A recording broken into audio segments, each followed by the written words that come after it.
Hello, world. Welcome. Hello. Hi. My name is DM Dan. We are the Explorers of Elsewhere. We being me, DM Dan, and Georgia. Hello. No, that way. Hello. Georgia, hello. And Livy, hello. And down there, Julia, hello. And down there, Errol, hi. And this is the final game in our day of live streamy tabletop roleplay goodness. Thank you everyone who has been supporting us today, supporting us as we play, donating money to a frankly fantastic cause. We are here to play our final game of the day, the final game of our 12-hour stream. And this is going to be Thirsty Sword Lesbians. Scandalous. Yeah. We are returning. So this group of gorgeous creatures once came together during the recent PrideCaf stream, and we decided that we should just go for another take them out for another spin. If you haven't caught that video on the PrideCraft stream or on this channel, on the Explorers of Elsewhere channel, you can find that in the videos. But yes, we meet up with our lesbians as they tear away from a rather eventful crashed wedding. We won't go into too many details, spoilers, but yes, we will rejoin the four of you as you careen through the stars, hounded by the Imperial ships of the Imperial Patriarchy. Just to quickly explain how things are happening, if this is your first time seeing us, if you're just tuning in, hello, welcome. We have a we have a donation goal. So right down below me, you can see we're on £580 as we presently speak. So over 3/4 of our goal. If we manage to achieve our £750 goal during this final stream, I would be delighted. So if you are watching and you are feeling capable of donating, then please do. Any and all money that you can offer will go to 1625 Independent People, who is a southwest of England, Bristol-based youth homelessness charity who do everything they can to support young people who are experiencing homelessness. Beyond all the amazing stuff that 1625 are going to be able to do for like young people who are homeless, your donations will also have an effect in game. So if you happen to donate £5 or £10, you will allow a reroll either of the next success or the next failure. If you donate £20, Ravani, our resident scoundrel, has an ability, a move from the playbook called Rip. And a tasteful part of Ravani's outfit will become not present. And finally, to embrace the spirit of Thirsty Sword Lesbians, if anyone donates £40, regardless of context, everyone will immediately kiss. You want it. You know you want to. On top of this, as well as those kind of donations, I say we're keeping track of the donations overall. We have hit our two sort of like midpoint goals. So I've already eaten 2.5 lemons and done a shot of very hot sauce. I'm going to be very upset, very upset in the morning.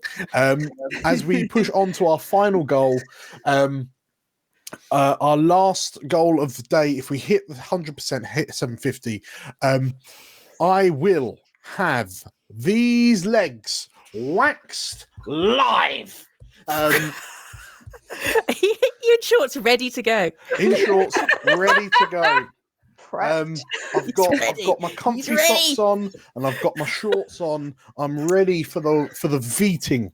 And it sounds like our guest star who will be doing the veeting has arrived in the building.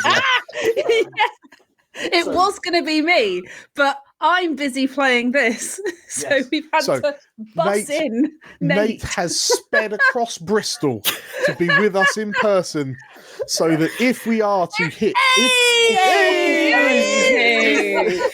if we secure a final £170 over the next hour and a half, Nate will be applying Veet wax strips to these pins of mine, and mercilessly tearing the hair out at the follicle while we're playing. Good. Good. We better hit that goal. We better hit that goal. We better hit the goal. That's what I'm hoping for. So, without further ado, we'll do a quick whistle-stop tour, little kind of brief elevator pitches on who our characters are for anyone who hasn't watched. Our setting is one of a beautifully sapphic space opera. Think more Star Balls than Star Wars, I guess. That's kind of the tone we've set so far, isn't it? Yes, our four heroines are aboard a spaceship crewed, owned by Aggie here. But starting with you, Georgia, who is your heroine? I play Camilla, Mm-hmm. former cat burglar turned probably, maybe better person. Who knows, darling? Depends on the day of the week. Green skin, blonde haired, cat suited, ready to go. Amazing. And next up, Livy, who is your heroine? I'm playing Mitzi. She is big, brawly. She's got a motorbike. She's got a gun. The gun's got a knife on it. She also is a werewolf. Need I say more? Amazing. So yeah, Mitzi strutting her stuff in her bright neon like biker jacket. Amazing. Julia, who is your heroine? I am playing Aggie, the spooky witch, owner of the ship that we are currently flying in. She's a friend to the friendless. She's kind, she's optimistic, she's wise, she's a bit vulnerable, she's a bit clueless, probably demisexual, I've decided. She's one of my favorite characters I've ever made. And long may you play her. Yeah, more excuses for us to get our lesbian on. And last but not least, Errol. Hello, who's your heroine? Hello, I am playing Ravani, who famously had a three-way with one of the crew members and the former bride, and that's how she knew the bride, is now actively likely engaging in some three-way situation with a robot and the aunt of the bride, which I believe are still on board the ship. Yes. Ravani is a scoundrel. She is always clad in some form of evening wear, which includes at least 3-inch high heels. Her sword is also an instrument. She breaks hearts, and she loves to do so. Okay. Breaks hearts and rips clothes. Yes. Her own, generally. Only Yeah. her own. And sometimes not necessarily in that order. Amazing. Okay, so these are our four player characters. We rejoin the four of you as like we immediately kind of flash in, like scroll of text has disappeared off into the distance, and as the orchestra kind of reaches the crescendo and then peters out, we find a small little I imagine, Maggie, that your spaceship is like the the Nissan Micra of the spaceship world. Like it's a proper. I mean, you're not far off. Yeah. It's quite cozy, quite low maintenance. Okay, Mhm. so we find your space Nissan just like hurtling through like an asteroid field, dodging a constant fusillade of like blaster fire, like red blaster fire from the pursuing Imperial Patriarchy ships who are hot on your tail after your daring heist of the wedding that you crashed. You've recently, like some of the Imperial Patriarchy ships have peeled off to follow the escape pod that had the bride of the wedding, who was also an ex of all four of you. Yeah. Coincidence.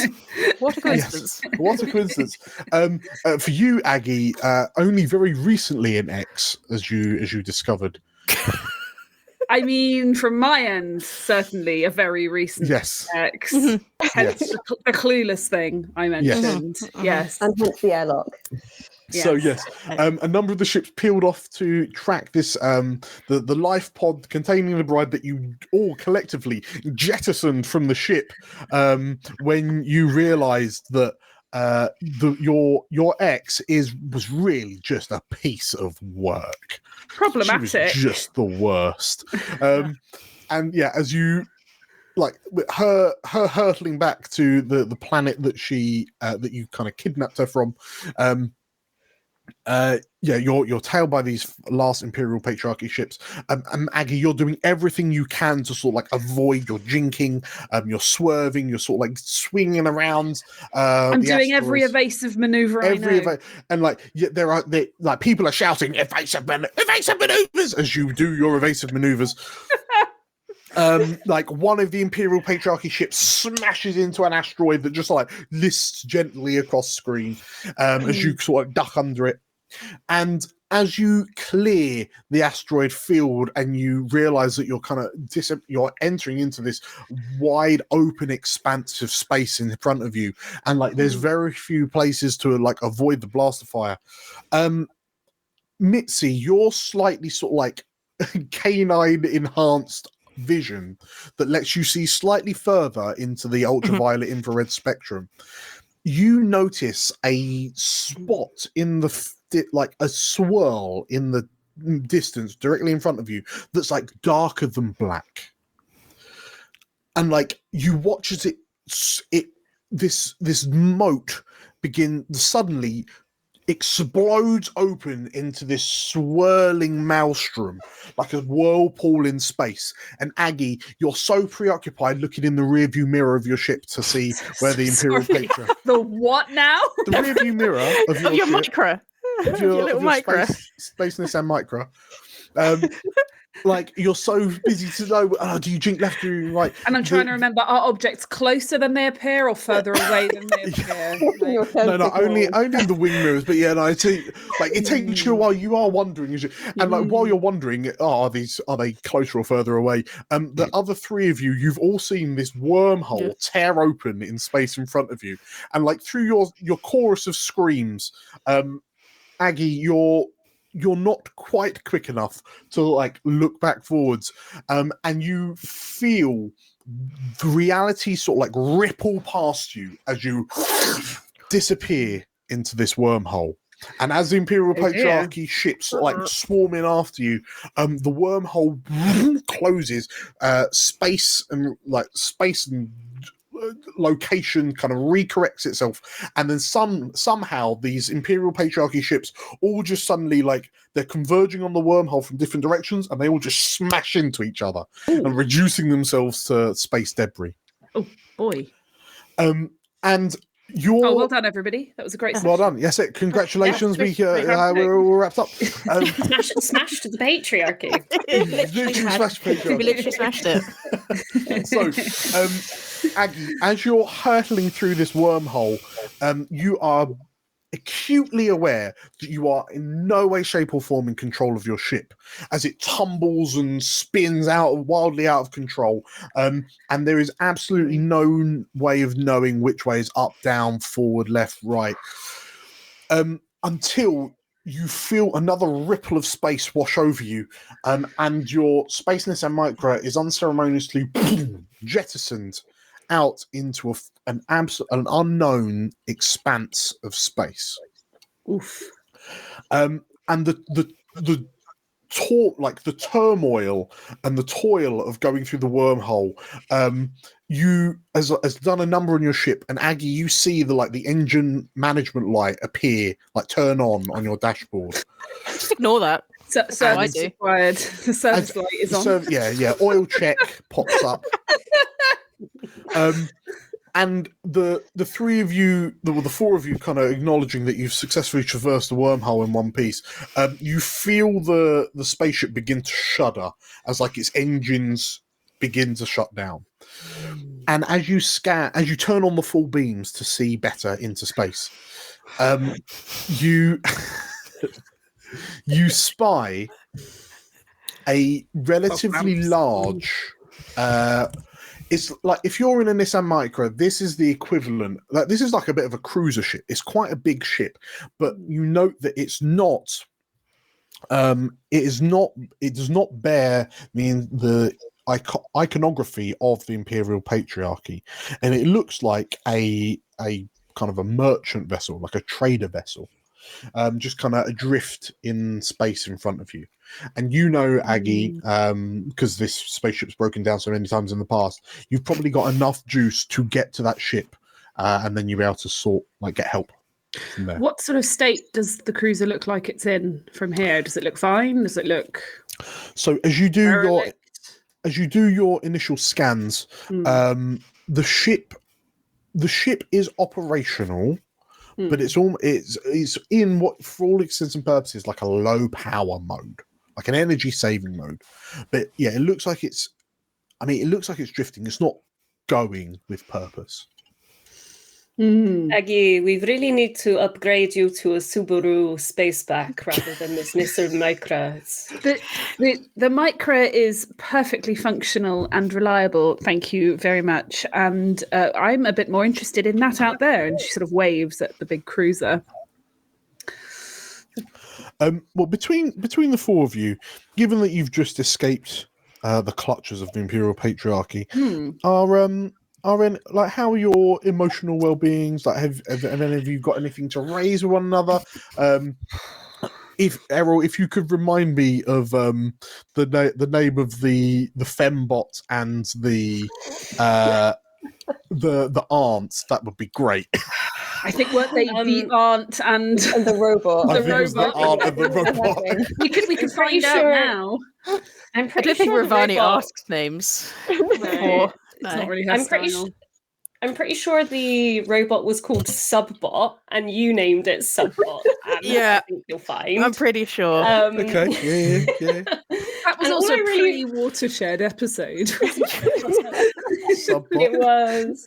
And I think, I've got Kristen down as the aunt, but I do remember her having a very tight hairdo, slick back bun that became loosened. That was the defining Yes. feature. Yes, absolutely. Okay, and I think you have the bodyguard. I hope we so. do have the bodyguard. Yeah, I hope so. It's a very Okay. full car, this. So,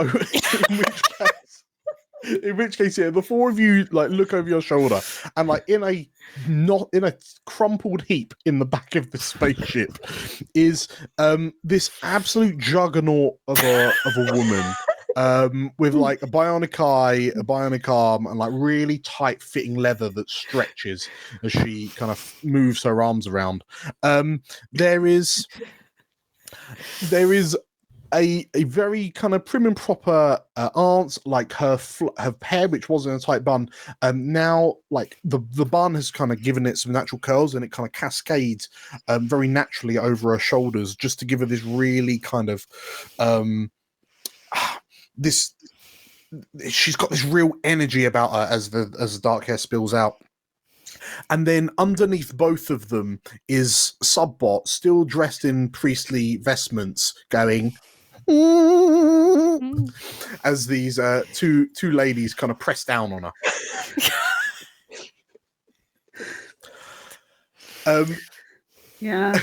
So So yes, you scan the ship. As it seems to be in like low, like energy saving mode. Are you heading into dock? Because I mean, it's the sort of vessel that it would have quite a lot of supplies and I think. Well, telephone. is it possible to attempt before we attempt to dock? Can I open communication channels just to see if there's anyone answering? But rather than just assuming it's fine. You absolutely can. And in fact, I won't. There's no need for a roll or anything. As you turn on like the comms, as you pick up the telephone off the console. Hello. And it's got the little coily lead into the console. As you listen, you hear a boop, boop, boop, boop, boop, boop, which you know is the universal language for a distress call. Oh, it seems to be originating from the ship. Oh, so we're in distress, they're in distress. That's just great. And she puts down the phone. We can't pick anyone else up, darling. Look at us. No, but they might have a better spaceship. We might be able to help. They might have good things on there, you know. And where like good things, it must be said. And where there is distress, there are damsels. And possibly a prize for helping. You know, like a bounty, or not a bounty, you know. And also damsels. Come on. Everyone, like a reward. You know. I think we should. I think we should go and see. Well, we need to patch ourselves up apart from anything else. Yes. Your engines are out of alignment, so you definitely got to take that into the shop. Are you talking about wheel alignment on the Nissan Micra? Oh my god. Oh my god. Right. Yeah, you're having to sort of like turn the steering wheel slightly to the right to keep it steering straight. It's tragic. I'm just picturing this spaceship is becoming more and more like a car. It's getting smaller as we used speak. to be quite big in my head. Yeah. It's really now it's just got there's all of us strapped into the back 3 seats. So Amazing. The life pod that you jettisoned earlier is just the boot. It's spare tire. Okay. So yes, are there any emotional? Is there any emotional patchwork or any discussions that you want to have with one another as you close in slowly as you limp towards this cruiser?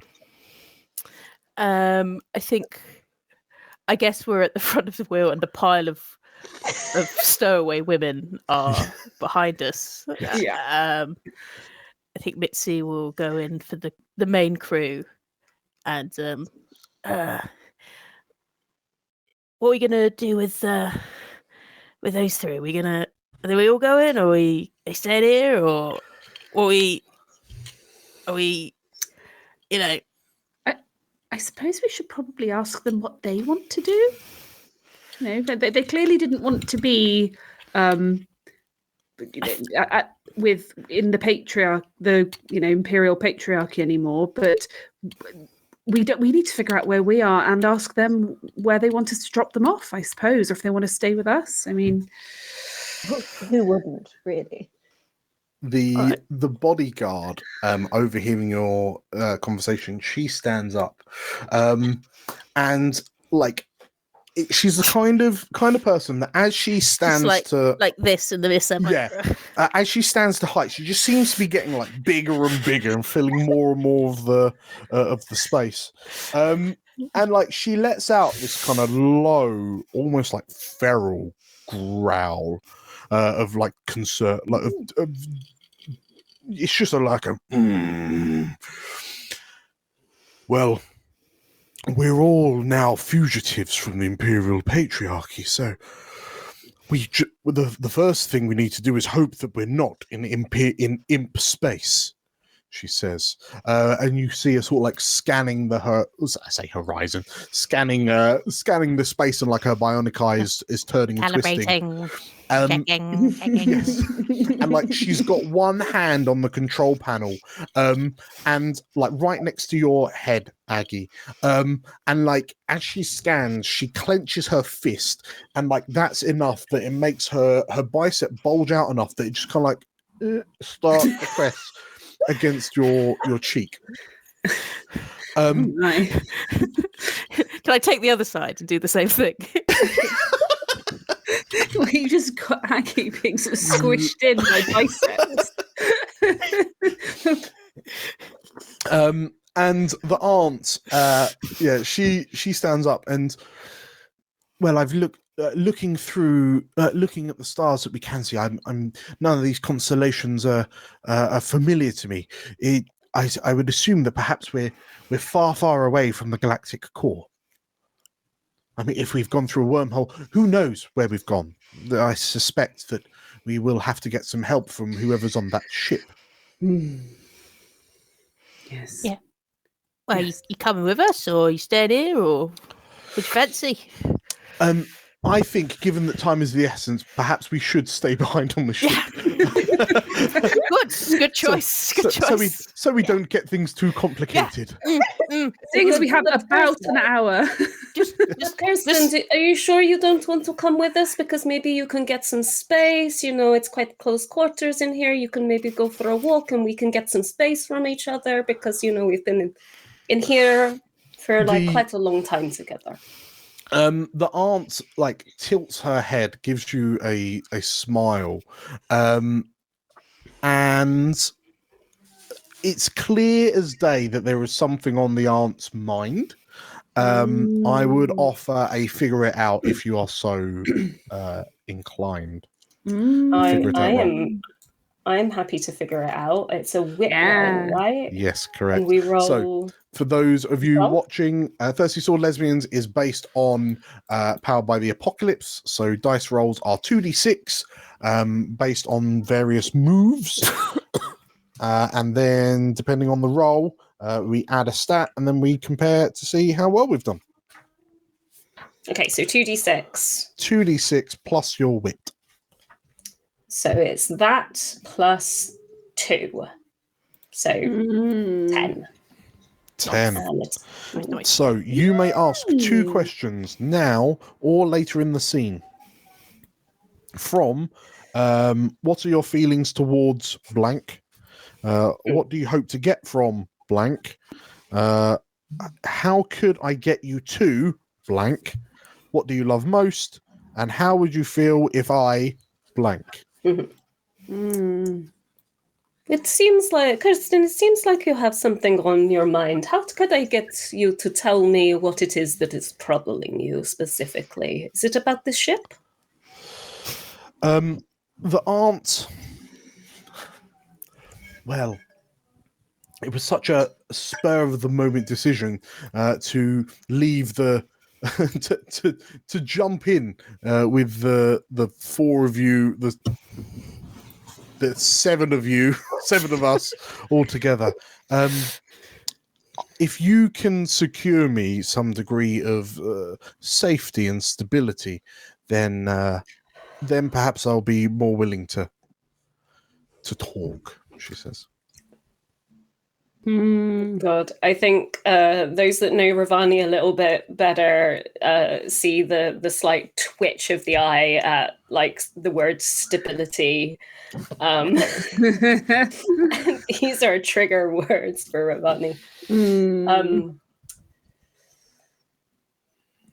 I you have one other question to ask now or later. I have one other question. Oh my gosh, sorry.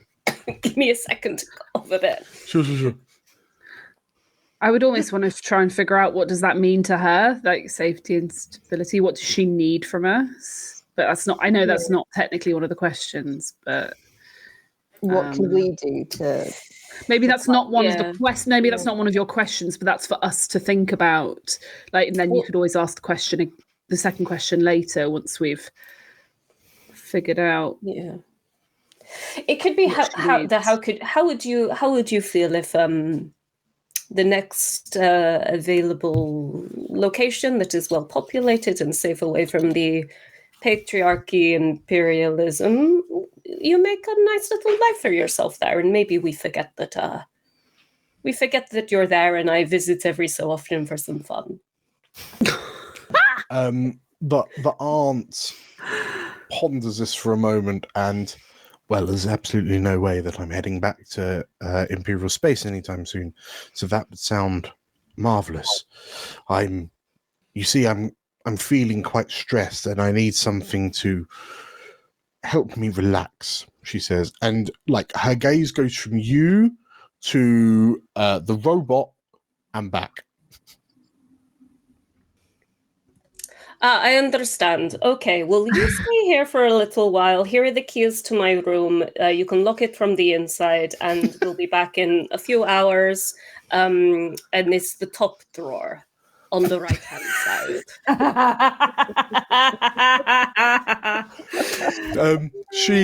She nods, and there's this definitive, like, authoritative note to her nod, and as you begin docking into the ship. Oh, Livy!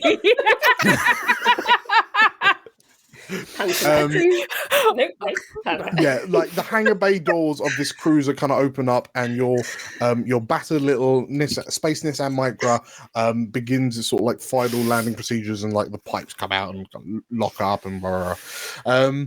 And yeah, as the four of you leave the ship, Ravani, the last thing you see is like the aunt heading to your bedroom, opening the door, having a like that. You can see that there's this inquisitive investigation. Like she's looking around the room to see sort of like what Ravani has behind closed doors.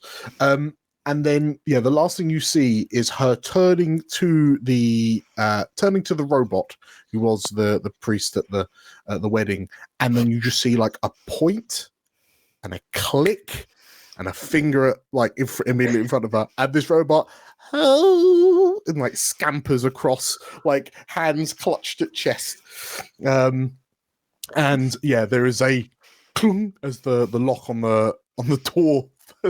Now this Space Nissan Micra has multiple rooms. The door locks. Okay, so you find yourself on the ship. The vast majority of the lights are out. Every so often there are like flickering, like long light bars that flicker every so often. And in a way, the ship looks mostly derelict. As you look around, like the sounds of your footsteps echoing out, like your breath condensing as you breathe. What are your emotional states as you step into this seemingly empty ship? Curious. I don't think it's scary for Aggie. She's used to spooky things. How's Camilla feeling? Well, I don't think much of their interior decoration skills. I'll give them that. How's Mitzi feeling? Hoping that the canteen is still running. Okay. And how's Ravani feeling? Looking furiously around for signs of damsels. Damsels. Okay. Well, so curious, disdainful, high heel, anything, hungry, and horny. Yeah. The hierarchy of need. So as the four of you sort of like make your way through this ship, like it's empty corridor and empty corridors. You peer in, you notice that there's not that many sort of like cabin quarters or anything. It's mainly sort of like storage space, given that this was a trade vessel, and yeah, you kind of get the impression of like, where is everyone? And you know that these ships, they would have less crew than their size would belie, but you would have expected to see someone so far. And Mitzi, your attention is captured by like a light emitting from a window on a door a little bit further down. And as you press your nose up against the little porthole, you can see what appears to be a functioning, like a cantina with the lights on. There's like a little round table. Anton has donated £40. And as you see the cantina, your excitement bubbles up so much. Livy, who do you kiss? I grab Aggie by front of her scarf. Just the canteen's open.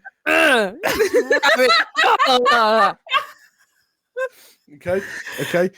Great. I think what we'll do is when we choose like who kisses who, we'll also decide who gets the string in what, like, do you give the string or do you receive the string? Okay. So I think she's receiving a big old string right at the moment. Okay. So Aggie, do you have the string on Mitzi? Are you a bit like, ooh? Yeah, whichever way round it is, that Aggie's left a bit like, what are we? I think Mitzi holds the string in that instance. Who's Ravani kissing? I mean, I imagine Mitzi and Aggie just entering in front of, and then just like, blah, just like full kiss, and then it's like, Camilla.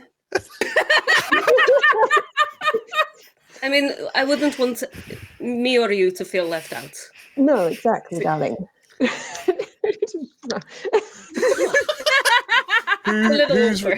Who's holding the string after that little bit of action? Or we could say that both are holding strings on each other. That would be fun.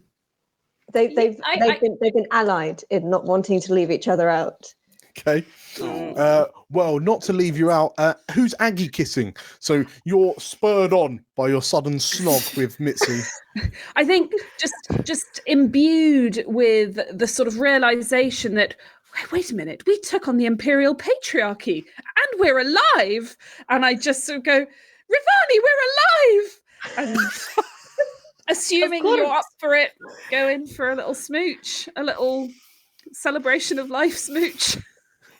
I think if you're going in for a smooch, if it's like, what kind of going in for a smooch is Aggie's going in for a smooch? You need to give me some more details, Julia. I feel like it's the Puss in Boots eyes. It's just the sort of whole. Oh, I think there's like has donated £20. Wow. So as you're describing this, as Camilla and Rivani part, there is a sudden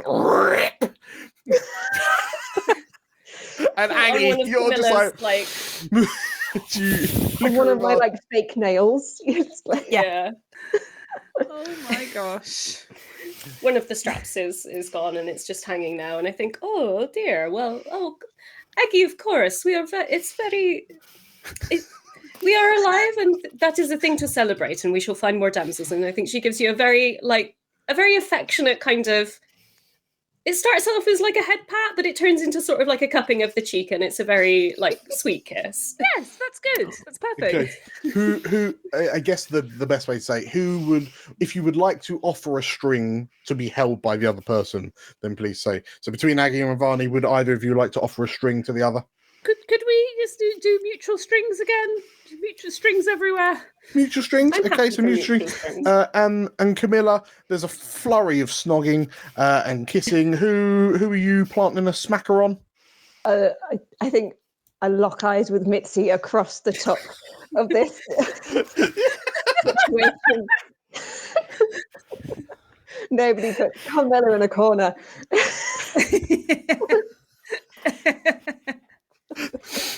And she just sort of reaches out a hand and sort of like grabs Mitzi by the front of the leather jacket.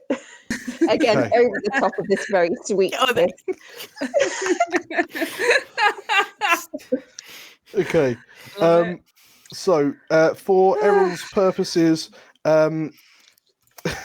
you may declare that your clothes are damaged and are now practically indecent. For the remainder of the scene, when you roll a 10+ on any move against an NPC, you may declare that they have a crush on you. As you bear all to the world. Okay, so as the there's a little bit of lacy bra on display, like, you know, some straps and situation going on. As the four of you start making out, spurred on by Mitzi's discovery of the canteen, and it takes a little while, you know, like you can't rush a smooch. suddenly, like, you don't know if it's very kind of atmospheric mood lighting, but suddenly the area of corridor you're in goes a deep red, like a red light begins flashing, and there's a moment, like the moment of kind of mental dissonance before you kind of catch up and you go, oh wait, no, that's an alarm. And then two bulkhead doors close either side of you, effectively locking you in front of this locked door to the cantina, effectively trapping you in. And you know, you're caught off guard with your spontaneous kissing, that the bulk doors come down around you, and then They cut off the canteen. Well, so the door that you were pressed up against is locked, and now you've got closed bulkhead doors either side of you, so you're trapped in this like little kind of square of corridor. And then a tannoy speaker above the canteen door crackles to life. Excuse me, you there? What are you doing on our ship? You hear a garbled voice. What does it look like we're doing? We're all kissing. We came to rescue you, and now we're all kissing. I don't know what's so complicated. Are you a damsel? There's a bit of a static silence, and yes. And you're not space pirates, are you? Why would you say that? Because if you're space pirates, then you're probably here to plunder our wares, and we need to jettison you into space. But if you're not space pirates, then perhaps we can let you in, because maybe we can help each other. It depends on your wares, darling. Yeah. Depends on your definition of pirate. Yeah. Is it even worth plundering? Well, our scans show that your ship appears to be in our hangar bay, and frankly, darling, your ship looks like shit. So perhaps we could help each other out. We responded to your distress signal. Can I try and use a skill? Yes. Here? So if I can use heat of the moment, it's taunting someone into doing something they want to do but find it unwise, using a daring roll. Very so I'd good. like to, even if we were pirates, perhaps we could plunder your beauty incredibly well. Should you consent and have the proper equipment. So what type of move is that, sorry? Sorry, Dan's like, pegging joke, what? What? What did you want? What? Who said anything about influence? It's a daring roll for me. Okay. And it's an NPC. If I do 10 plus, they do it in exchange for something. And then if it's not 10 plus, I think something else happens. Okay. No, I'm on board with that. Okay. Roll some bones, add your daring. Bear in mind, if you also roll a 10 plus, you may also declare that this NPC on the Tanaway has a crush on you because of Rip. Yeah. Yeah. They absolutely have a crush on me. Amazing. For some, yeah. It happens. So will you let us in, pretty please? When you put it like that, and the light on the I'll put it where I want.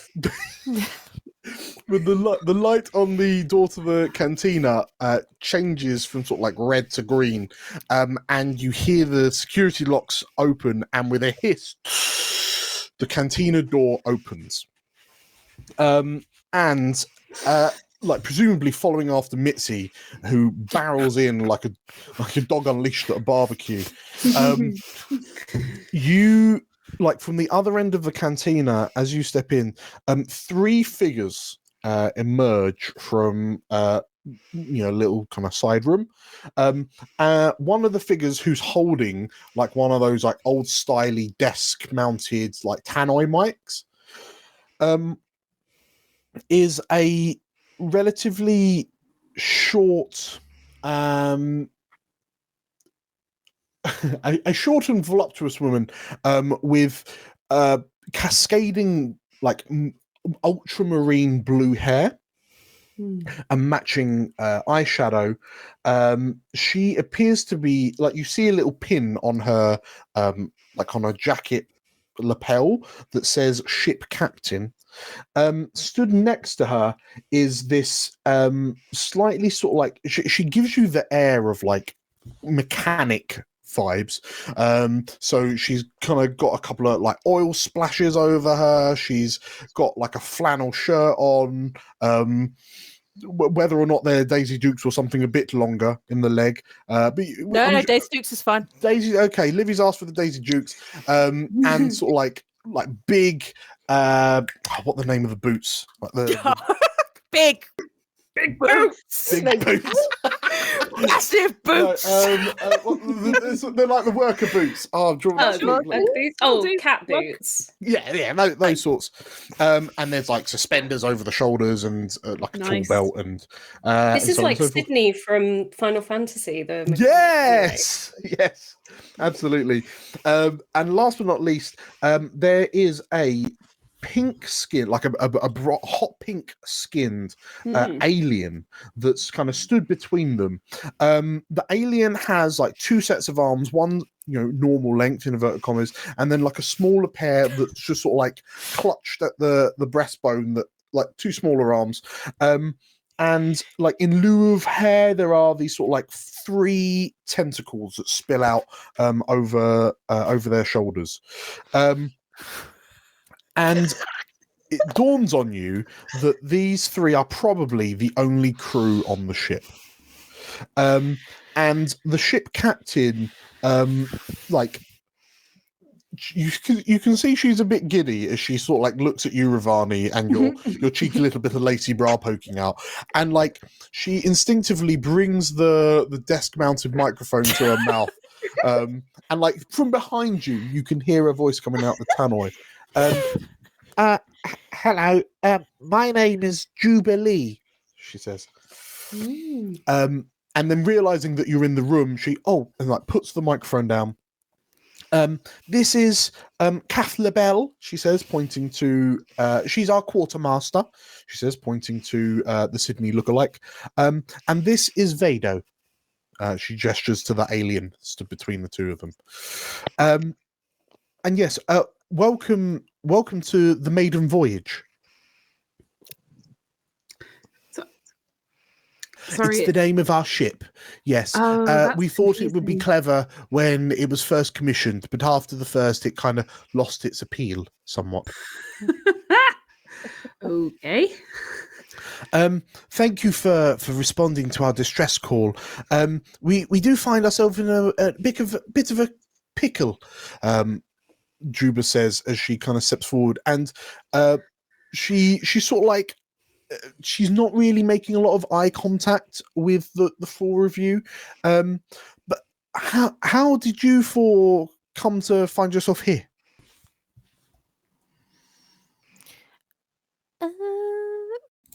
Kind of, we just finished.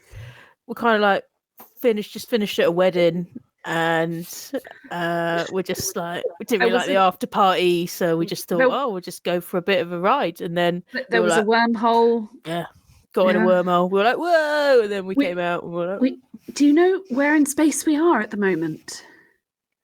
Oh, you're on the southwestern rim. This is pretty much the frontier of known space. Ooh. We were traveling in with a cargo load from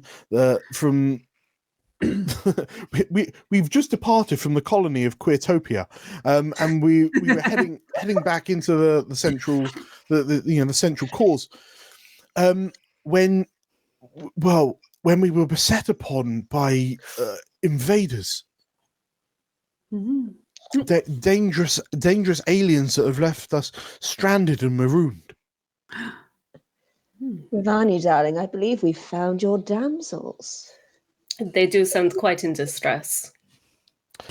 Kath LaBelle, she sort of like tuts and rolls her eyes.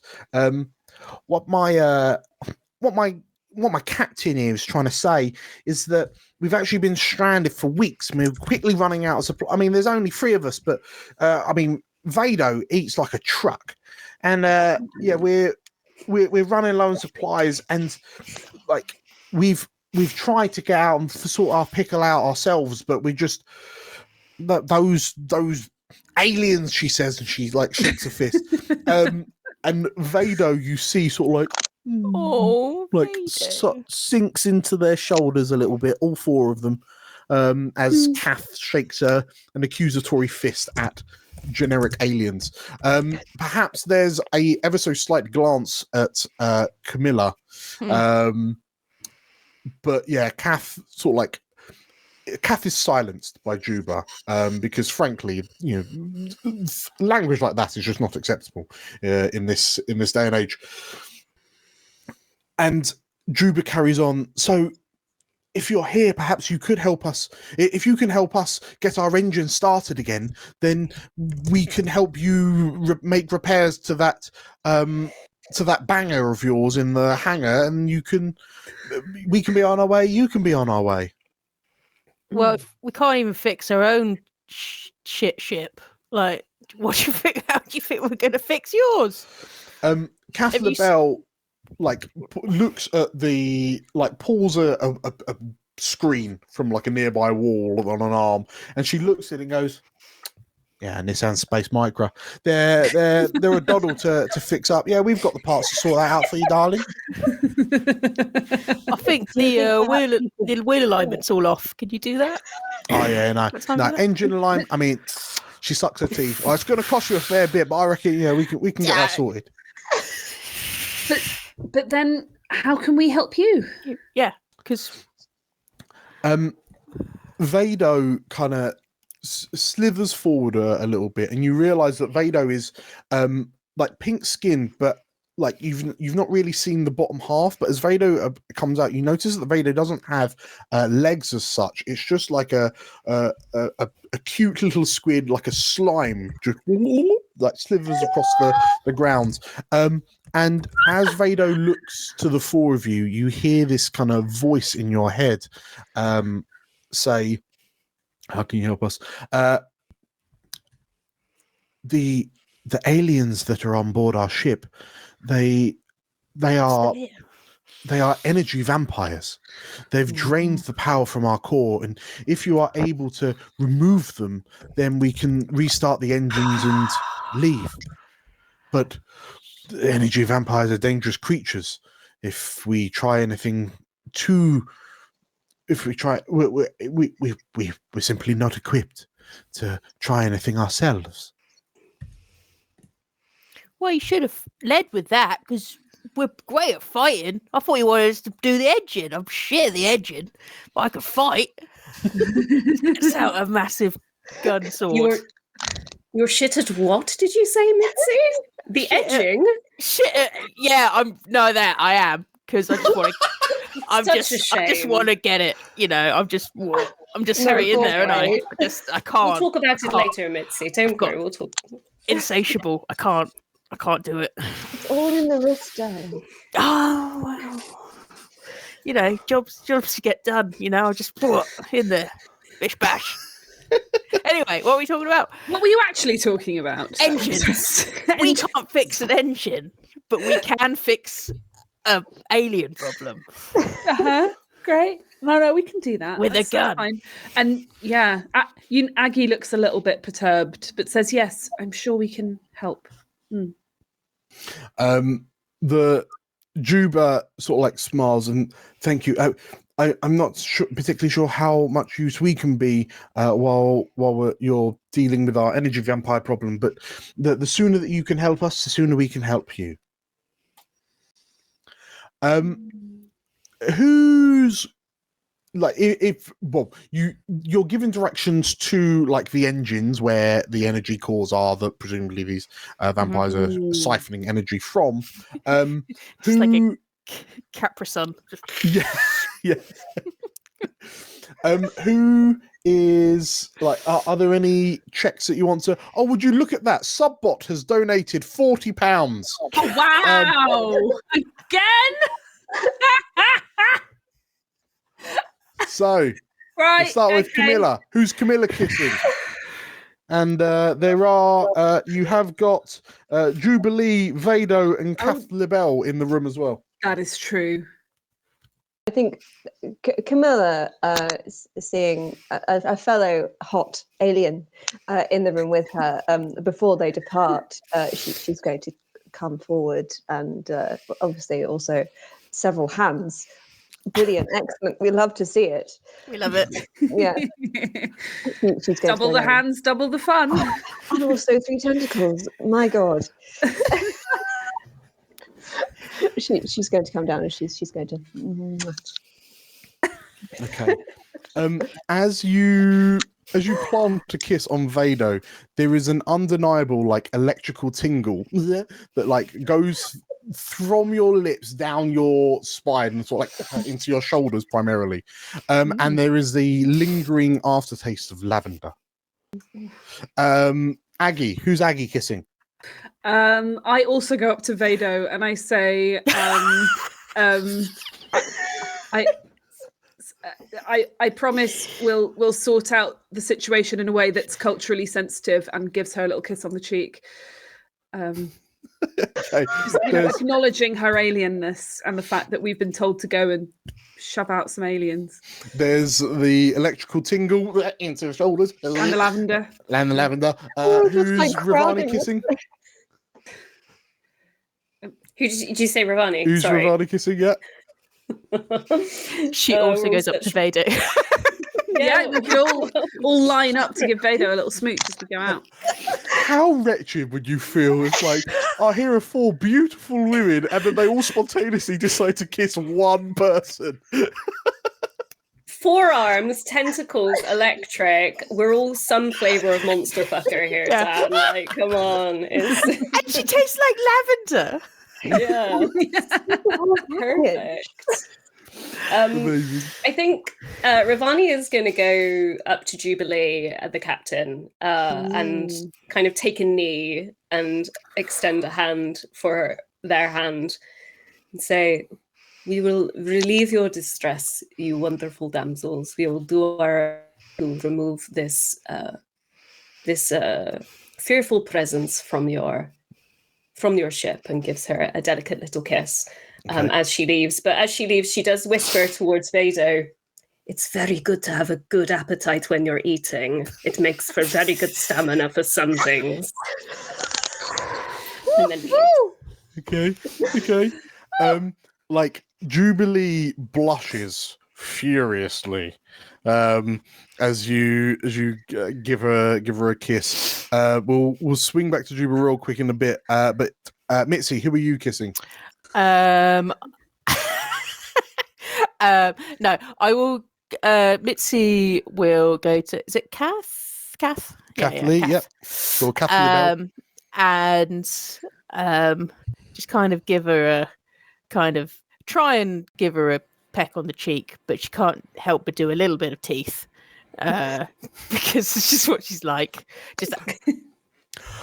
Well, as you go in for the peck and there's the teeth, the other the 3 of you plus the other 2 crewmates, you watch as Kath like gives a large harumph and then like grabs you round the back of the head, Mitzi, and like swings you over her knee and gives you a proper smooch, like a proper dishwasher of a kiss. Yeah. Wow. Tastes like petrol and Yeah, it tastes like diesel. Yes. yeah, Space diesel. I love it. Leather on leather. Oh, Yeah. Just leather. It's the leather coats rubbed together. Amazing. Cool. In which case, yes. And they like Kath pulls you back up and she does a proper like whoa. She wipes her mouth with the back Mitzi of her does hand. the same. And then sort of like wipes the oil smear up the side of a flannel shirt. And Cool. nice, says Kath. Nice. Nice. Let's talk more about wheel aligning later, love. Okay.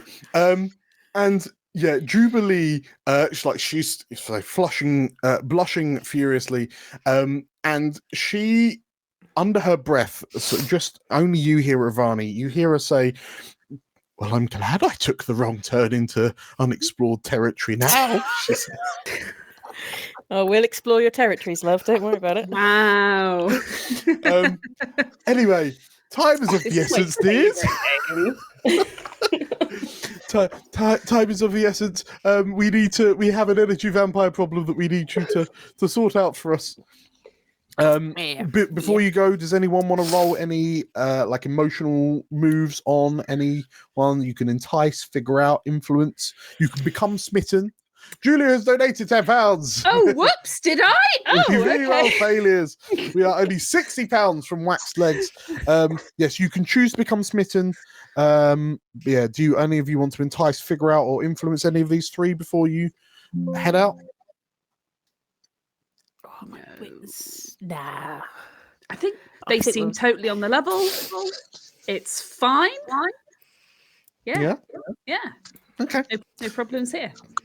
Amazing. So, you're given directions to the energy core, to the engine rooms. As you are all four of you going, or any of you staying behind to offer support? I thought, well, Aggie's definitely going. Okay, Aggie's going. I was gonna say, I definitely want to fight some vampires. Yeah. Camilla? Oh, yeah. Camilla's definitely going. Okay. And Ravani? Oh yeah. Won't let even though there's damsels, won't let the crewmates down. Back up. I tell you what, quick though. I tell you what I would like to do. So there is a mysterious force in the universe called the Unseen that Aggie, as a spooky witch, can commune with. And Aggie thinks probably it would be worth getting a bit of information on these vampires before we face them. So I wanted to commune with the Unseen, please. This is a spirit roll. Okay. Roll me out. Okay, so it's 2d6 plus 2d6. My spirit, which is I think +2. 9 + 2, it's an 11. So that means on a 10 plus, I can learn something important from the Unseen, or I can ask a question from figure out a person of anyone, anywhere. If I can name one of their deceased loved ones, I don't think that applies. I'm going to ask something important from them. Yeah. So I want to basically ask, oh, mysterious Unseen. I do my little ritual. I say, I stop everybody. I do a little ritual. I go, oh, mysterious Unseen. We've been told to get rid of these energy vampires, so-called. Can you tell me anything about their true nature and how we might deal with them? Okay, and are they really as bad as the crew have told us? Sure, and the Unseen answers relatively straightforwardly. I believe so. It doesn't really say. I know if I had rolled lower, it could have gone awry. So I could have been haunted by an Unseen. They could have judged me and inflicted a condition on me. But no, I think it's fairly. I think it's up to you really whether it's mysterious or straightforward. So learning something important from the Unseen. It's not. I imagine it's not like a conversation. Instead, you're sort of like almost thinking the question. You're asking it out into the ether, and then you're flashed with a number of images. It takes you a little while to do this. So you are the four of you are fundamentally at the door to the engine room when these visions come through to you, Aggie. And you are shown in like quick succession a quaint, lonely little planet. You see a relatively bustling civilization of these like amorphous creatures, just like happily coexisting on the planet. You then see some sort of great natural disaster that racks the planet, and then a number of sort of like organic-looking vessels departing out into space, and you get the sense of like you can feel that these huddled, scared individuals on their ships as they hurtle out into space away from their home world, and over time, these sort of like scared, like you realize that their sustenance is energy. So and it is a sustenance. So where you have food and water, these lot like need energy. So you realize as you're about to like breach that the energy vampires are like nomming on this energy core to survive, and they've been driven off their planet, so their planet has been destroyed. They're kind of refugees trying to survive. Yeah. See, this is what I was afraid of. Yeah. I relay these impressions I've just received from the unseen to the group. So, so I totally get why the crew doesn't want them here, taking all their ship's energy, but also I don't feel terribly comfortable with simply killing them or driving them out. I feel as if, I don't know. There is you have to give the unseen a dangerous string on you as well. Yes, I do. So what's your dangerous string? Well, presumably there is a particular unseen who's answered my question and might come for me at some point. Sure. I assume. Okay. So there's an unseen that is biding its time. You can choose one more from your move. Can I? Oh, blimey. So hide something in the unseen world, learn something important, temporarily alter the unseen nature of a place, ask a question of anyone, anywhere. If you can name one of those who's loved. Is there any chance one of the crew mentioned a relative who died recently? On my deceased grandmother Lilith. You can learn the recent history of an object you hold, and if you have your hand on the ship, I will let you learn the recent history of the ship. I'd like to learn the recent history of the ship, please. Okay. As you are flashed with more images, and a little bit of Ravani side boob from the earlier rip, you see the three crewmates aboard this ship, and Kathleen and Juba appear to be having an argument, and Juba, against Kathleen and Vado's insistence, decides to take a shortcut through, like, around the dark side of this moon rather than the other side, and that's when they collide, like came into contact with these energy vampires, which have then caused them to become stranded and marooned. But as you're shown the history of the ship, you also see like Kathleen is indignant with rage, and you see into sort of like Kathleen's room. Yara and Yanis have donated £40. Amazing! Thank you very much. Thank you so much, Aaron. Okay, we'll do the speech in a second. You see that hidden from the others, Kathleen has been secretly packing her belongings. It looks like she's planning on absconding from the ship in one way or the other. And Vado, you get the impression, like Vado's telepathic like imprint is embedded all across the unseen, the memory of this place, and Vado is just absolutely trying to be the best person they can be. And currently, between Juba and Kath LaBelle, they're not really sure what they can or can't do to make things better. And then you all kiss. So, Ravani, who are you kissing? Oh, God. So we exited from where these three, from where these these three crewmates were. So it's us. We're outside the engine room door, didn't you say? Yes. You're about to breach. Then Aggie did a little ritual and told you what she learned about the ship and the vampires, and then we all have a little speech.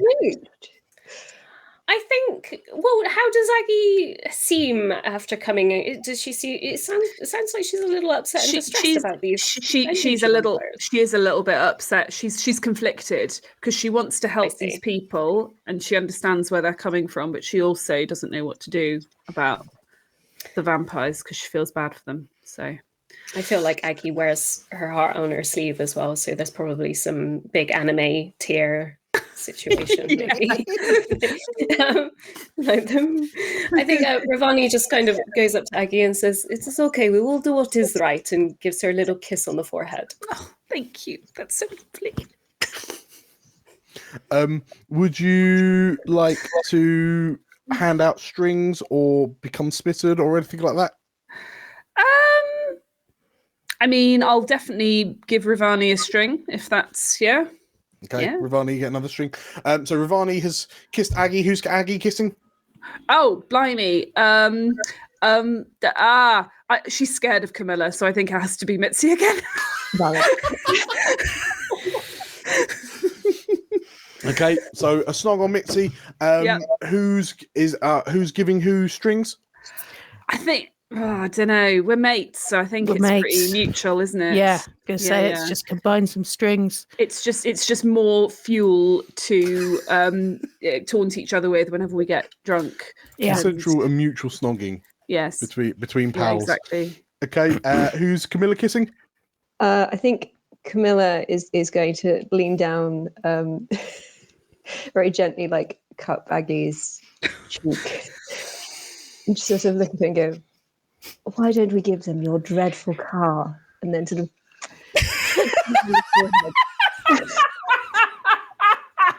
okay, the string is definitely going to Camilla on that one. As you place this kiss, doesn't mean the vampires. Just give the vampires the dreadful car. We'll keep the ship.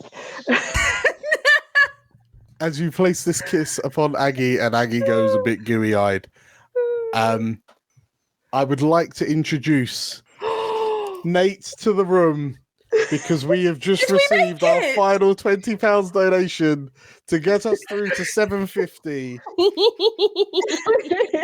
Nate is armed with some Veet strips. Incredible. Well done, everybody. Thank you so much. I think this counts as our rip as well. It does.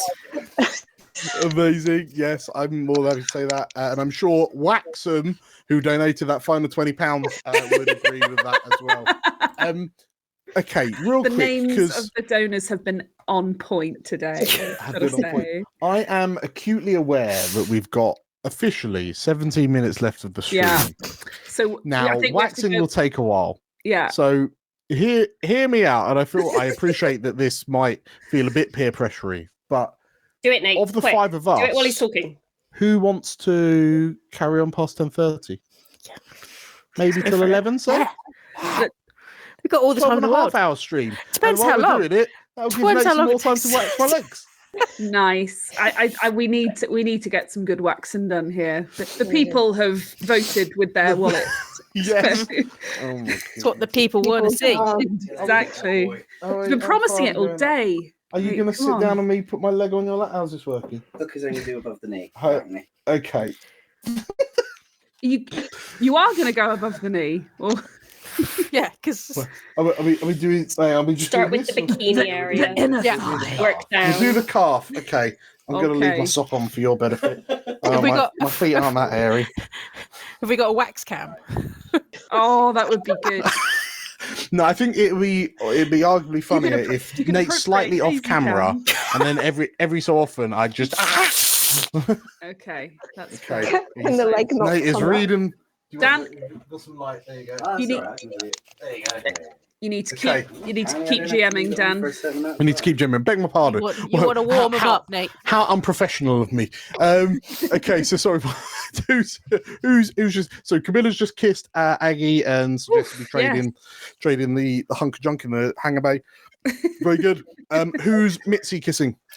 Mitzi's gonna run back and kiss Vado and then come back. Get a taste of that lavender.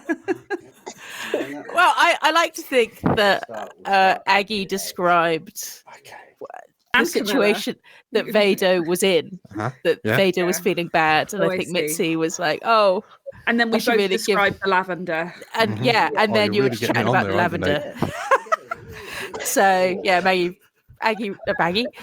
getting distracted by Dad. Mitzi runs back, gives. Why are you waiting? Why are you waiting?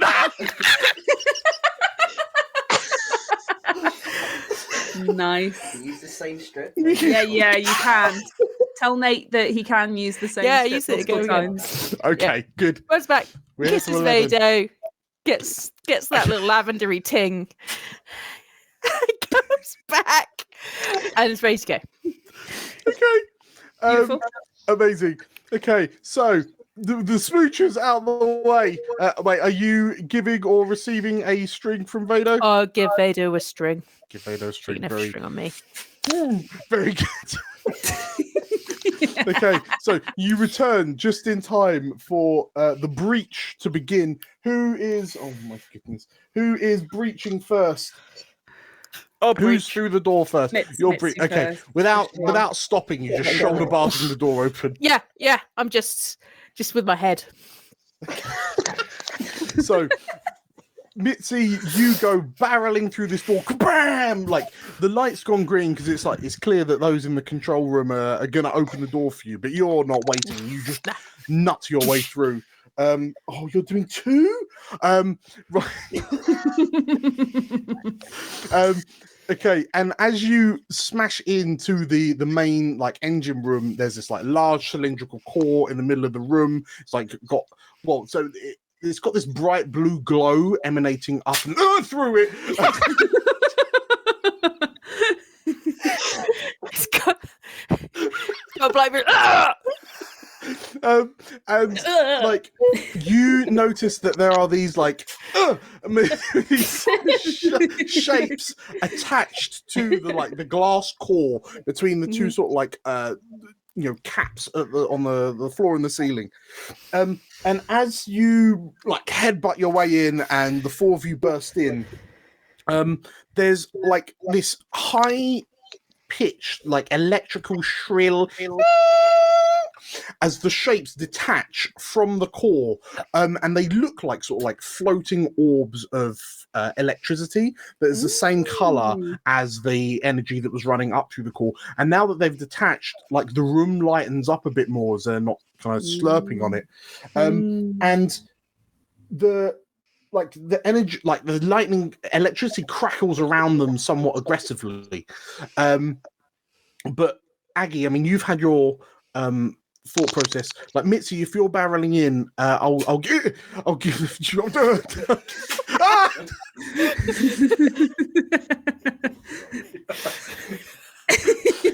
Mitzi, you're first through the door. What do you do?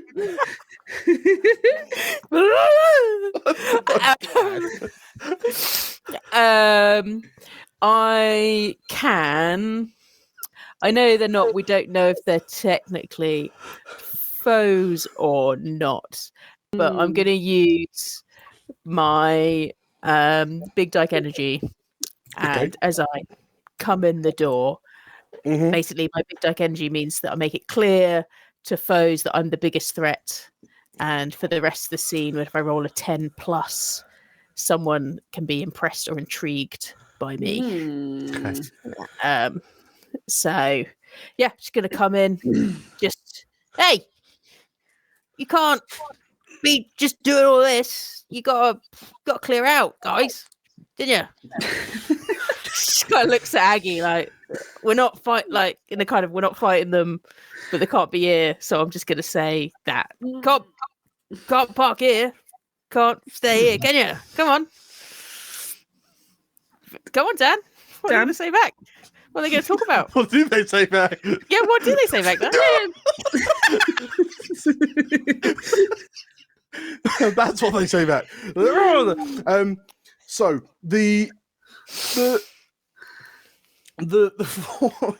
so these three kind of lightning orbs. As you like, there's a lot of sort of like aggressive energy about them. And as you kind of stop and then start saying, like, oh, you can't be here. The energy orbs, like the lightning kind of reduces slightly, and you watch as they form into humanoid shapes. And the kind of coruscating energy about them gives them this very sort of like curvy silhouette. And the three in like chorus say, but why must we leave? Energy should be free for all. What? Yeah, but like, if you're taking the energy, then these guys can't drive their ships. It's not really sharing it if you're just taking it all. It's not like equal, is it? The three, like there's this kind of wave of sort of like alien incomprehension that they're not overly kind of sure. Like your logic just doesn't seem to make that much sense to them. Feel free if anyone wants to throw out any moves, entice, figure out, influence. Would you say? Would you call? I don't know if we would call these creatures villainous in any way. But I suppose for our purposes, they are the obstacle that we're trying to not solve exactly, but they are part of the situation we're trying to solve. So would it be fair to say that I have a move called Wicked Past? And so when I hear about a villain for the first time, I can decide that I know them. You just happen to know these energy vampires. Who amongst us has not previously dated an energy vampire? I mean, really. Yeah. All been there. So they get a string on me, and I can ask them the question from figure out a person. A string on you, eh? Ooh. So okay. You. What was your what was your day job before you kind of joined the Lesbians? Camilla was a jewel thief. She was a thief for fun and profit. Oh, that's good. Oh, so much. A jewel thief. Okay. Was your family, Camilla, your family, what was their whole shtick? They were part of the elite. They were part of the patriarchal elite. And then they fell. They were brought low by the patriarchy.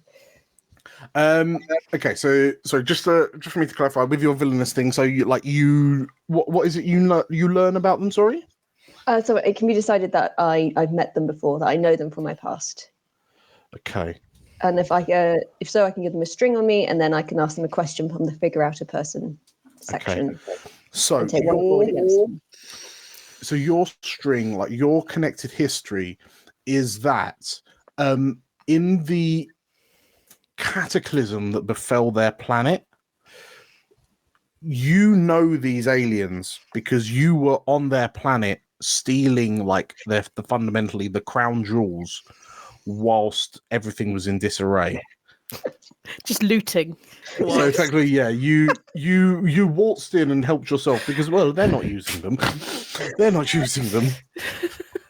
They don't need pretty things. They're going to be refugees. They don't need things, nice things anymore. They don't need diamonds. Who needs diamonds?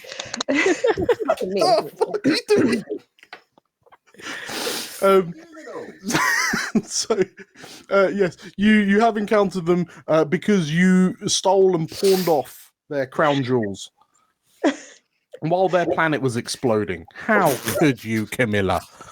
Right, she's on her redemption arc. It's fine. I'm good now.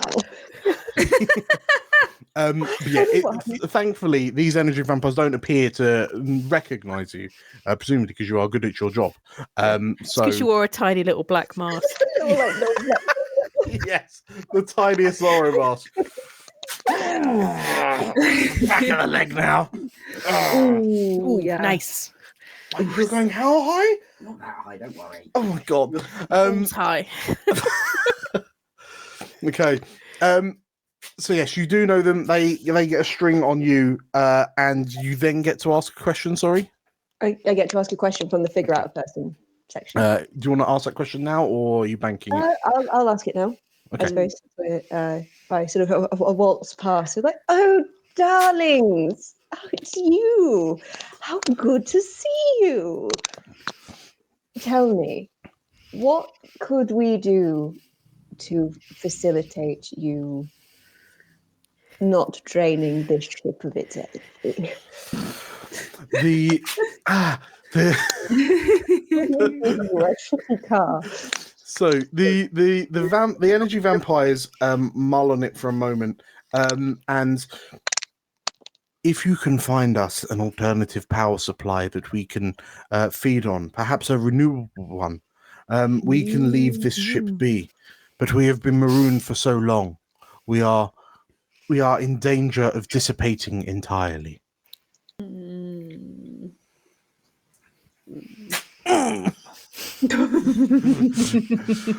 A renewable energy source, could throw them into a sun.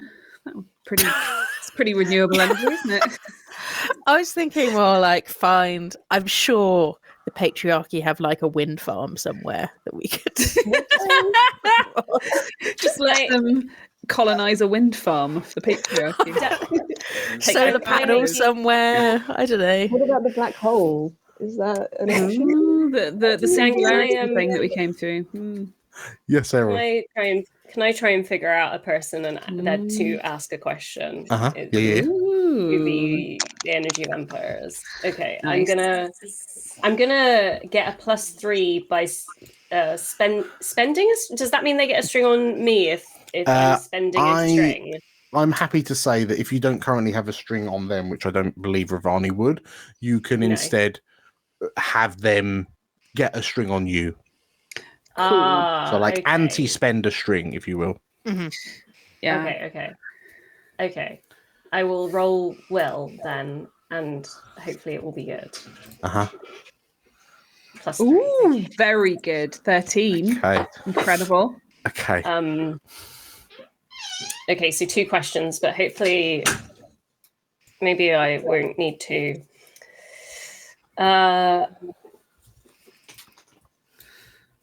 How do I want to use the framing of the question? We don't have to use the framing of the questions. We don't have to use the framing of the questions in the list, do we? It can just be a question. No, go nuts.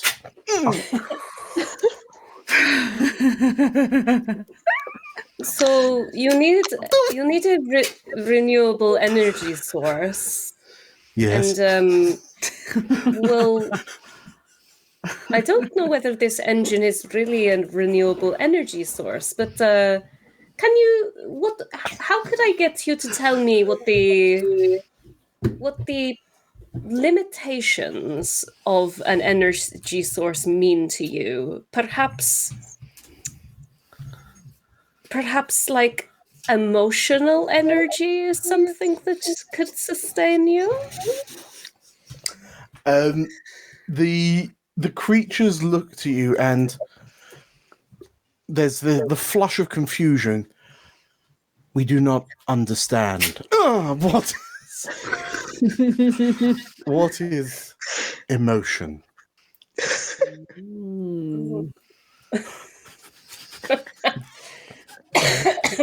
I think I feel like the playbook. I feel like the playbook move "Lust at First Sight" works here for Ravani because, innocent, never before experienced certain emotions is very enticing to Ravani. So I think. One more, and then I think you've So lust at first sight is when you become smitten with somebody you barely know. You declare your undying love and give them a string on you. So they've now got 2 strings on me, these energy vampires. Wow. And then take +1 forward to any act you might think impressed you. So I can add a +1 to any act that might impress them. So I guess an act that might impress them is maybe an entice roll, right? I think I suppose in hearing that they've not experienced emotion, I'm experiencing some emotions right now. I can tell, Dan. I can tell. Sorry, I'm just trying to also re-find where entice is because I lost it because I keep laughing and scrolling. I think on that statement, I think Ravani is going to kind of you've never experienced emotion, none at all. Well, there are plenty to experience, and we'll kind of walk up to one of them and kind of, if I may. The three definitively feminine silhouettes made up of crackling energy. That as you approach them, they look to you and in unison, in chorus, they say, "Show us." You've still got a rip that you haven't used yet, by the way. Oh, yes. True. I mean, there's some pretty good ripping going on up in the study where Chi and Dan is. There is some pretty good ripping already happening. I think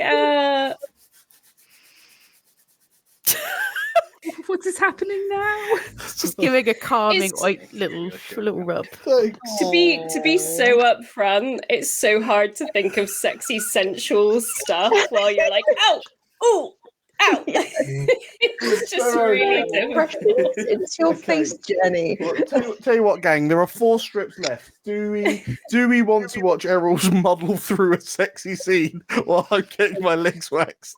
4 more I think that's what the times. people paid for. Yeah. That is what the people paid for. 750. Oh, fuck. Well, okay, so I'm gonna play into it then. I think Okay. Ravani like circles all 3 of them. She like runs her hands over whatever exposed sort of areas of skin they have. She'll bend down and whisper in. Presumably, they have visible ears. Do they look humanoid? Yeah, they. Yes, they're like vaguely humanoid shaped. They've got a definite like Pixar mum silhouette going on. Okay. Oh. Pixar mum. Okay. Specific type. Like, and I think Mrs. Incredible styly. I think when she whispers in their ears, she whispers like words of encouragement. It's okay to need things. It's okay to need energy. I value you. And then she will also like lean over to one and pinch one on the sort of kind of meaty part of their arm. She's basically just trying to elicit various like physical sensations to promote like yeah. yeah. Okay. This sounds very entice. Cool. Please roll me an entice. I get a +1 from lust at first sight, so let's see. Yes. 8. Okay. Gain a string on them unless they decide instead to choose one, which is get flustered and awkward, promise something they think you want, or give in to desire. So gain. Hang on. So gain. You gain a string unless. Unless they decide to choose one of those responses. So, or is it lost at first sight? Oh no, it's entice, isn't it? Okay. You. That's the one I pinched. Yes.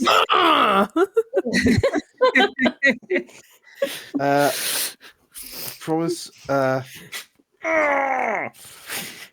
I will. This is the first time they have ever experienced something this intense. So they will give in to desire, and the other 3 of you watch as these three silhouettes merge into they merge into a single feminine entity. And like there is a lot of like fanning just from the preview. Fanning, heavy breathing from Mitzi, blushing from Aggie. As Ravani gives a galaxy-grade tour of the realms of like lust and pleasure. And you're pulling the sock down, okay. So they, after an unspecified amount of time, just sitting there. Yeah, pretty much. Well, in the time that Ravani, like you watch, Aggie, you can kind of see this from your connection to the unseen. But you can you notice that, like, as this marathon with Ravani goes on and on and on, the hue of their energy changes from like this light electric blue that's kind of coruscating up the core to Errol, let you choose the color of your lust. Ooh, it's like a deep winey red for Ravani for sure. Okay. Yeah, you watch as these creatures fundamentally change as they absorb an all new, seemingly limitless. What's the last one? No, it's not the last one. Okay. Seemingly limitless energy source radiating off of Ravani. And I guess, Camilla, you've seen this. I believe Mitzi's also seen this. It's Aggie, you're just new to the party. Like, Ravani is like an Energizer bunny. Just absolutely unstoppable, unflappable. And yeah, after an indeterminate amount of time, Ravani, you return to the other three. We have a tasteful fade to black. And then, yeah, you return to the other three, and these three energy vampires are now a deep claret. deep claret color. And it would seem that, oh, good God, you've found an alternate power source for these energy vampires.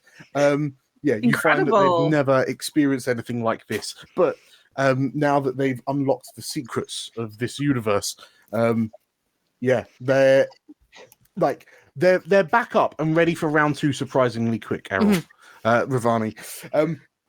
So with this... Surely, if you teach a man to fish, then they can now fish themselves. Yeah, you know, Ravani's taught them how to fish, so Ravani doesn't. The most romantic saying to wrap this all out with. Thanks, Mitzi. That's the wise Ravani, words. what you're doing here is like you're teaching them how to fish. You're teaching them how to fish so that they can eat.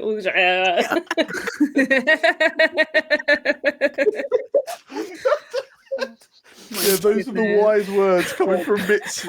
It's just like the other two of you are just silent.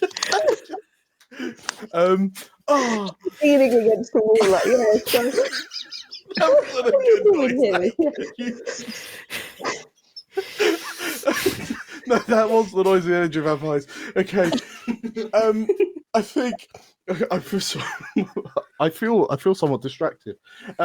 So with this revelation, what's your next plan? Yeah, the energy vampires are happy to stop slurping on the energy core of this spaceship in return for slurping on the power of lust and love. Yes, which they've now learned to do convincingly from Ravani, which is great. Fantastic. I was going to suggest that since everybody keeps, really going on about how shit my ride is, I was going to suggest that we offer the Nissan Micra to the vampires so they can go off and find their own planet, their new home. Then we ask for payment from the crew for saving their engines, Uh-huh. and which will then pay for us to get dropped off at the nearest spaceport where we can buy ourselves a better ship. Yeah. I That would love be this nice idea to- because it also ditches Kirsten and Subplot, which is And Well, then they we could ask them what they want to We can- do, if they want to stay on. if they want to get into this sort of be on fishing. board with We'll it. go with the energy vampires. then go on That this would be fishing fun. trip with these other guys. Yeah. They could just all Just take fish them, yeah. together.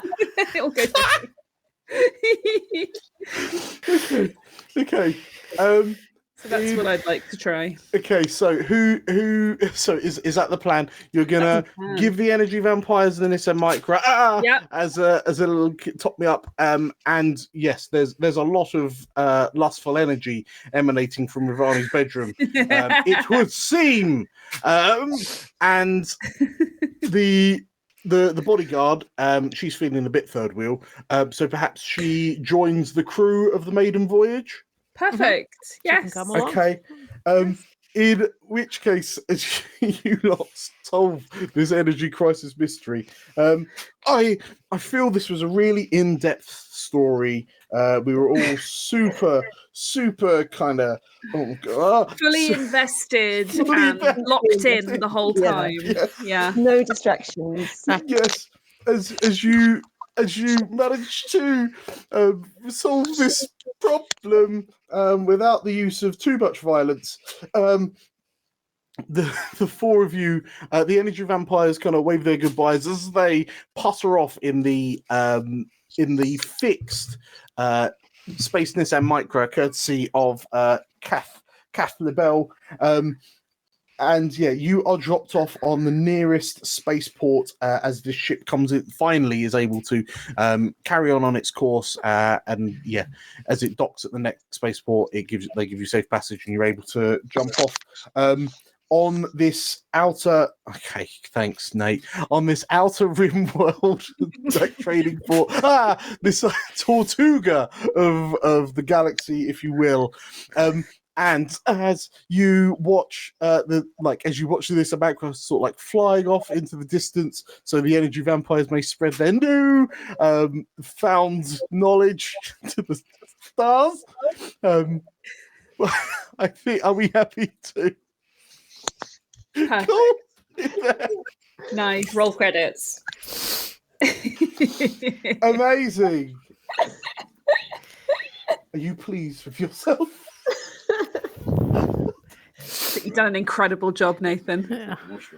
I'm definitely the moisturizer. Cool. I don't know how flexible I am, but that is now a hairless leg. Ooh, lovely. Yay! Incredible. Oh, wait. Are we showing the actual damage? Oh, here you are. Here's something to cap off that lusty scene. Right there. Oh, Yay! Beautiful. Wonderful Oh, God. stuff. Well done. Yeah, well stuck done. to yourself. So we bring One left to do One- bikini line, right? my thanks. We bring this rather mundane episode of Thirsty Sword Lesbians to a close. Perhaps the next time we meet our lusty heroines, it will be on slightly more calmer terms. But thank you for playing. Thank you for for helping.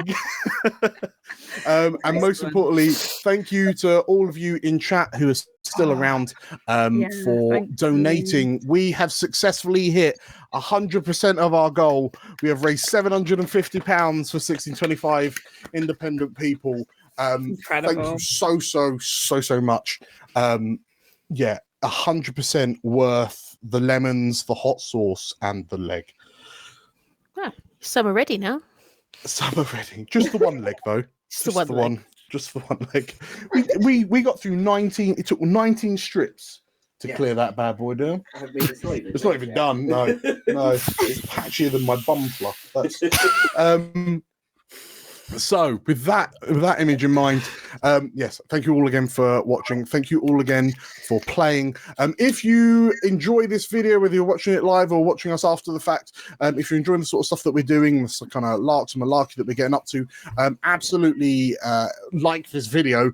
Subscribe if you're on YouTube. Follow if you're over on Twitch. We're releasing loads of other tabletop role-playing content in the very near future, including the start of our third Explorers of Elsewhere campaign starting in the second half of May. That will be using the Daggerheart, the brand new Daggerheart rule set. Yes, you've all been absolutely amazing. Thank you. Love you all. Take care. Bye. Bye, bye, bye, bye, bye.